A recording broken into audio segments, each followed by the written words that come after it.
পরোটাটি আমি তৈরি করে নিচ্ছি। আরেকবার আপনারা এই ভাঁজটি দেখুন, পরোটা ভাঁজটি আমি কিভাবে করছি। আরেকবার করে ওকে বেলাটা দেখুন।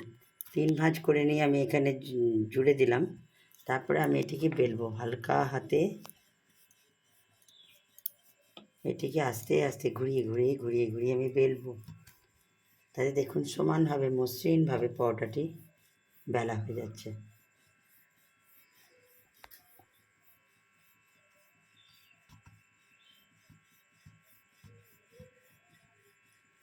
দেখুন এটি সমানভাবে সুন্দর করে বেলা হয়ে গেল।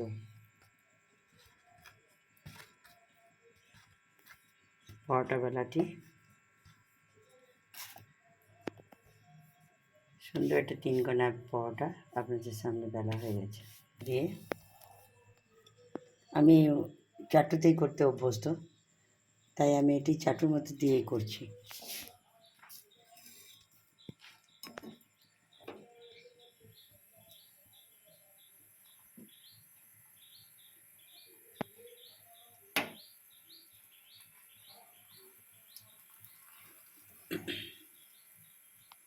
আপনারা পরোটাগুলো একসঙ্গেও ভাজতে পারেন,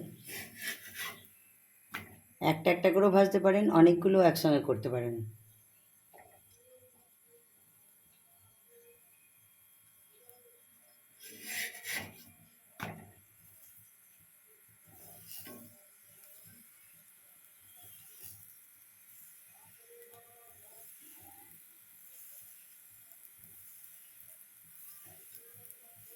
অল্প হালকা তেলের সঙ্গে দিলে পরোটাটি আপনার সেঁকতে সেঁকতেই ফুলতে শুরু করে।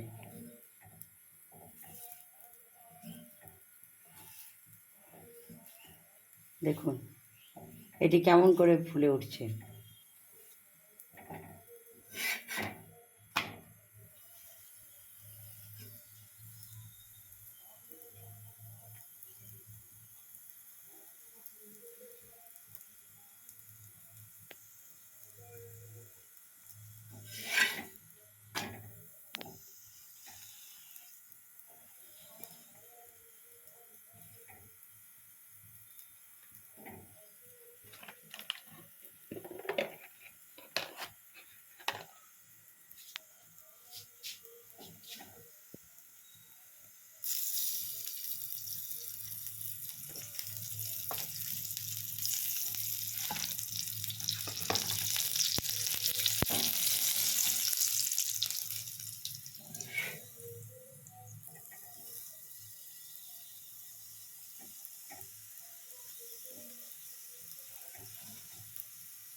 পরোটাটি সুন্দর লাল করে ভাজা পর্যন্ত আপনাদের এটিকে ঘুরিয়ে ঘুরিয়ে ভাজতে হবে।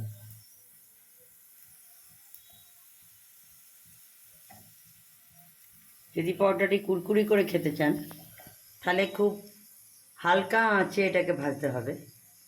আর যদি আপনি এটাকে সাধারণ নরম করে পরোটা করতে চান তাহলে জোরে আঁচ দিয়ে তেল দিয়ে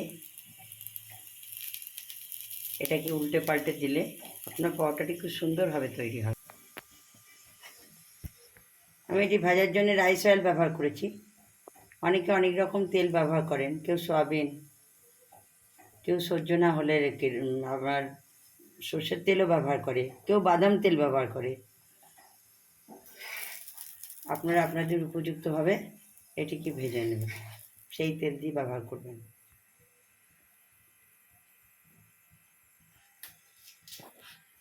হয়ে গেছে, এটি খাবার জন্য একদম রেডি। আপনারা দেখতে পারেন।